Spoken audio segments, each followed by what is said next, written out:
comentarios y me he llegit este conte, Un Quixot en bicicleta. El autor és Enric Lluch. Us vaig a contar un trosset.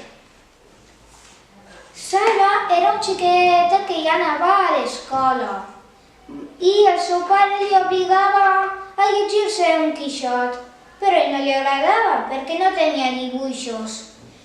I li va contar un poquetet. Entonces ho va dir al seu amic i van sorgir moltes aventures. Van aparèixer espases, escuts